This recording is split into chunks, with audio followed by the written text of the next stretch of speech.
तो एक्चुअली में चंद्रयान का लाइफ सिर्फ 15 दिनों के लिए है, क्योंकि वहाँ पर ऑलमोस्ट 14-15 दिनों का दिन होता है, यानी धूप रहता है, और बाकी से 14-15 दिन रात रहता है। तो चंद्रयान 3 सक्सेसफुली लैंड कर चुका है और भारत चौथा देश बन गया है जो कि एक यान को चांद के सतह के ऊपर सक्सेसफुली लैंड करा दिया है। अब यहाँ पर बहुत लोगों के मन में सवाल है कि इसका लाइफ कितना है, यानी ये जो पूरा मिशन है इसकी लाइफ कितने डेज तक है। तो एक्चुअली में चंद्रयान का लाइफ सिर्फ 15 दिनों के लिए है, क्योंकि वहाँ पर ऑलमोस्ट 14-15 दिनों का दिन होता है, यानी धूप रहता है, और बाकी से 14-15 दिन रात रहता है। तो जैसे सनराइज हुआ वैसे ये लैंड किया, यानी अब 14 दिनों तक प्रज्ञान रोवर अपना काम कर पाएगा। धूप जैसे कोई मिल गया, हमें जादू को धूप चाहिए था, धूप, वैसे प्रज्ञान रोवर पे बहुत सारे सोलर पैनल्स लगे हैं, विक्रम लैंडर पे भी लगा है, तो इनको वही धूप से पावर मिलेगी, और धूप बहुत जरूरी है इनके ऑपरेशन के लिए। लेकिन जब 14 दिन खत्म होगा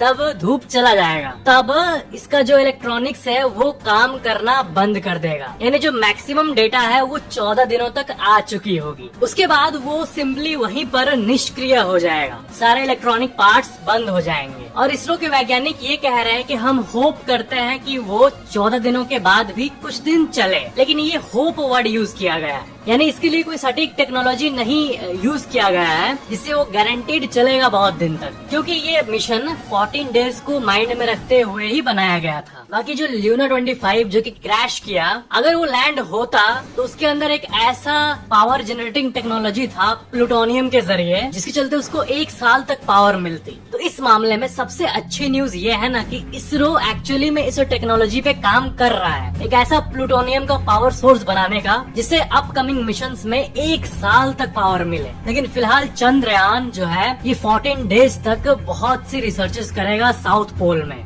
वाटर, हीलियम 3 और ऐसे कई चीजें हैं जिसके बारे में आपको पता होना ही चाहिए कि ये मिशन आखिर हुआ किस लिए है। तो चलो उन सुपर इंटरेस्टिंग डिटेल्स को हम समझते हैं। किसी भी प्लैनेट या फिर सैटेलाइट, जैसे कि मून एक सैटेलाइट है, तो उसका जो नॉर्थ पोल और साउथ पोल है ये दोनों काफी इम्पोर्टेंट है हमारे लिए। या फिर किसी भी जगह पर चले जाओ, चाहे आप जुपिटर के किसी मून पर चले जाओ, तो वहाँ पर नॉर्थ और साउथ पोल में जो चीज एक्यूमुलेटेड है या फिर जो भी चीजें वहाँ मौजूद है वो बहुत ही मिस्टीरियस होती है हमारे लिए। जैसे कि धरती का जो सबसे एक्सट्रीम कंडीशंस है वो यहाँ के नॉर्थ और साउथ पोल में ही है, और इक्वेटर का जो रीजन है इसे तो कोट एंड कोट सेफ माना जाता है ना, क्योंकि ज्यादातर कंट्रीज इक्वेटर पे मौजूद है उसी के आसपास, और नॉर्मली सब कोई रह रहे हैं। लेकिन जो एक्सट्रीम कंडीशंस है वो नॉर्थ और साउथ पोल में होता है। रिसर्चर्स के हिसाब से साउथ पोल में जो प्रेजेंस ऑफ वाटर आइस है वो बहुत मात्रा में है, और इसी के बारे में और डेटा धरती चाहता है। मून के इस रीजन में कभी भी सनलाइट नहीं पड़ता है, और ये एक ऐसा रीजन है जहाँ पर परपेचुअल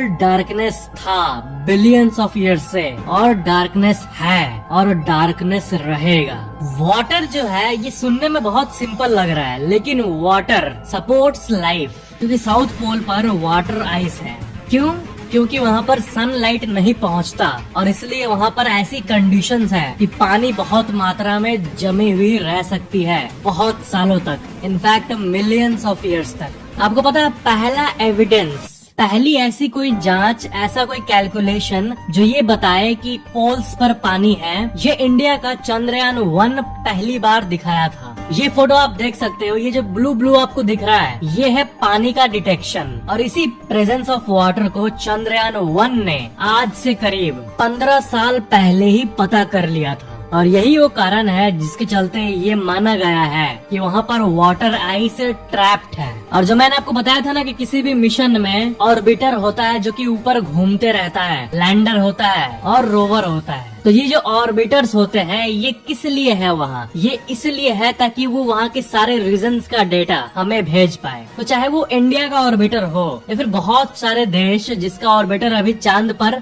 लाइव घूम रहा है, तो उन्हीं ऑर्बिटर्स ने ये डेटा भेजा है कि उस जगह पर आइस वाटर ट्रैप्ड हो सकता है। साउथ पोल का ये जो रीजन है, यहाँ के जो मून क्रेटर्स है वो अनटच्ड है, बिल्कुल भी सनलाइट से टच्ड नहीं है, क्योंकि वहाँ सनलाइट नहीं पड़ता है और इसलिए वो जैसे था वैसे ही है एकदम शुरू से। तो जो सोलर सिस्टम का सारा रिकॉर्ड है, ये सोलर सिस्टम का ओरिजिन, इसका जो एविडेंस है वो अनटच्ड तरीके से वहाँ पर मौजूद है। मतलब समझ रहे हो ना कि वहाँ का जो रीजन है वो बहुत छोटे रीजन में है, वो बहुत ही ज्यादा अनइफेक्टेड है, सनलाइट से भी अनइफेक्टेड। जो एस्ट्रॉइड्स आके मून से टकराते रहते हैं, जिसके चलते वहाँ क्रेटर्स बनता है, वो भी ज्यादातर इक्वेटर को आके हिट करता है और जो पोल्स वाले एरिया है वो ज्यादातर अनडिस्टर्ब्ड रहते हैं। तो यहाँ से हमें जो भी डेटा मिले उससे हमारे सोलर सिस्टम के उत्पत्ति के बारे में भी बहुत जानकारी हमें मिलेगी। ऐसी और भी कई कैलकुलेशंस की गई है जिससे ये पता चला है कि वहाँ पर hydrogen, ammonia, methane, sodium, mercury,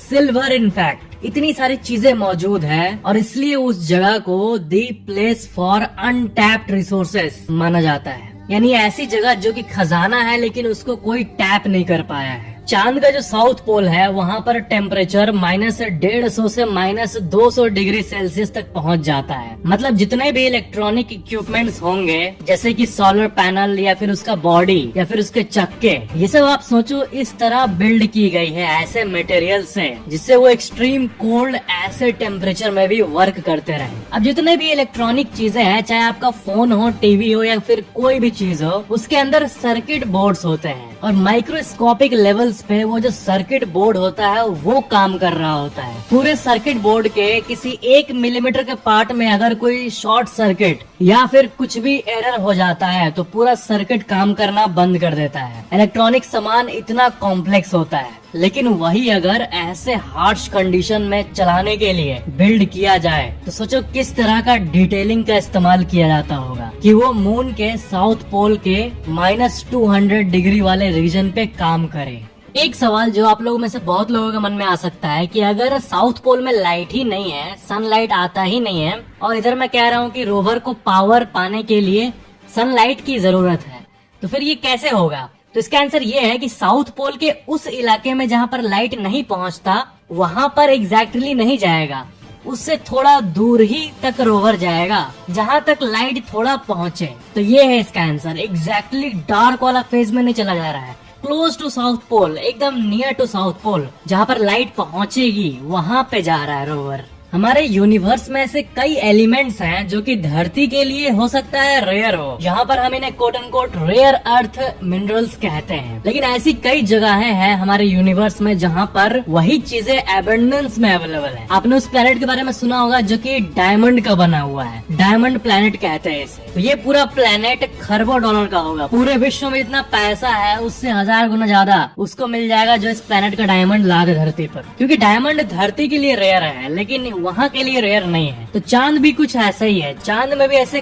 कई मिनरल्स हैं जो कि धरती के लिए रेयर है लेकिन चांद के लिए नहीं, वहाँ पर एबंडेंस में अवेलेबल है। स्कैंडियम, एट्रियम, ये दोनों उन कई रेयर मिनरल्स में से 2 का नाम लिया मैं आपको, और ये दोनों व्हीकल इंजन्स में यूज होता है। इस दुनिया में इतनी सारी गाड़ियां हैं उसमें यूज होता है, इलेक्ट्रॉनिक डिवाइसेस में यूज होता है, और जो रेडार सिस्टम होता है जो मिलिट्री के पास होता है उसमें भी इन रेयर मिनरल्स का यूज किया जाता है। सुपर कंडक्टर्स में भी इनका यूज किया जाता है। हीलियम 3 जो कि एक रेयर एलिमेंट है, ये एक ऐसा गैस है जो कि क्लीन और पावरफुल फ्यूल के तौर पर यूज किया जा सकता है। कहाँ पर? न्यूक्लियर फ्यूजन रिएक्टर्स में। और ये धरती पर कम है लेकिन चांद में बहुत मात्रा में है। और फाइनली वाटर से बड़ी चीज और क्या होगी? अब ल्यूनर आइस अगर मिल जाए तो इससे बड़ी बात और कुछ नहीं होगी। He3 हीलियम 3, इसको आप हल्के में मत लो प्लीज। हीलियम 3 जो है ये एक ऐसा एलिमेंट है जिसको कि मैजिकल माना जाता है। आपको पता है ये एक extremely rare form of helium है जो कि सूरज यानी सन के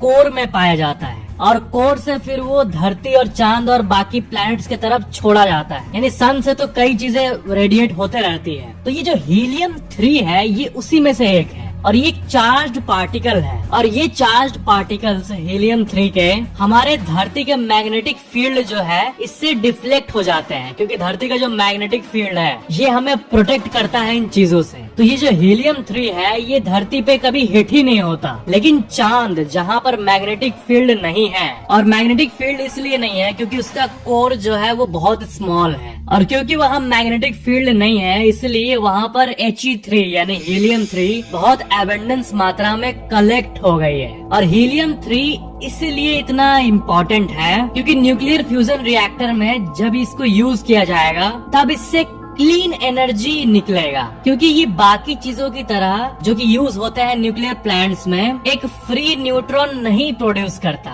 ये थोड़ा कॉम्प्लेक्स हो गया मुझे पता है, बट आप ये मानो कि एक फ्री न्यूट्रॉन प्रोड्यूस करना न्यूक्लियर प्लांट में जब पावर जनरेट होती है तो ये फ्री न्यूट्रॉन एक पॉल्यूशन की तरह होता है। लेकिन हीलियम 3 एक ऐसा एलिमेंट है जिसके बारे में साइंस जानता है, जिससे कि क्लीन न्यूक्लियर एनर्जी बन सकता है विदाउट एनी पॉल्यूशन, जो कि बहुत बड़ी बात है। और इसलिए वैज्ञानिकों के लिए चांद पर मौजूद ये हीलियम 3 इतना इम्पोर्टेंट है। हीलियम 3 के साथ साथ silicon, iron, magnesium, calcium, aluminium, manganese, titanium, ये सब चीजें भी चांद पर मौजूद है। मतलब चांद एक ट्रेजर बॉक्स की तरह है, लिटरली नहीं लेकिन इनडायरेक्टली। और नासा का जो अपोलो मिशन हुआ था उसमें चांद पे सिल्वर भी बहुत मात्रा में मिला था और गोल्ड भी थोड़े मात्रा में मिला था। किस जगह पर मिला था पता है? जो अर्थ फेसिंग साइड होता है, जो मैं बोला ना कि साउथ पोल और नॉर्थ पोल तो थोड़ा इनएक्सेसिबल हो जाता है, लेकिन जो फेस हमें दिखता है डायरेक्ट यहाँ से, वो इक्वेटर के पास वाला एरिया, वहाँ पर सिल्वर और गोल्ड भी मौजूद है। जो सॉफ्ट लैंडिंग है वो कितना हार्ड था ये चांद ने हमें सिखा दिया। जैसे कितने सारे चैलेंजेस फेस करने पड़ते हैं इस लैंडिंग में, तो इससे ये पता चलता है कि अपोलो मिशंस में कितना ज्यादा रिस्क होता होगा। सोचो ये क्रैश का घटना तब हो, जैसे कि जो रशिया का लूना 25 क्रैश हुआ है उसमें अगर मान लो इंसान होता तब क्या होता। तो अगर विदाउट ह्यूमन, बिना इंसान वाला जो स्पेस क्राफ्ट है उसको लैंड करना इतना हार्ड है और कुछ ही कंट्रीज कर पाए हैं, तो अगर इंसान के जाने की बात हो तो वो कितना ज्यादा रिस्की होगा सोचो। अच्छा मान लो एक क्वेश्चन है आपसे कि मान लो कि आपको अगर मौका मिले कि आप चांद पर उतर पाओ, जैसे कि नील आर्मस्ट्रांग उतरे थे, मतलब बहुत रिस्क है इसमें, लेकिन अगर मौका मिले तो क्या आप इस ब्यूटीफुल प्लेनेट को छोड़कर उस थ्रिल में जाना चाहोगे? सबका अलग अलग ओपिनियन होगा, लेकिन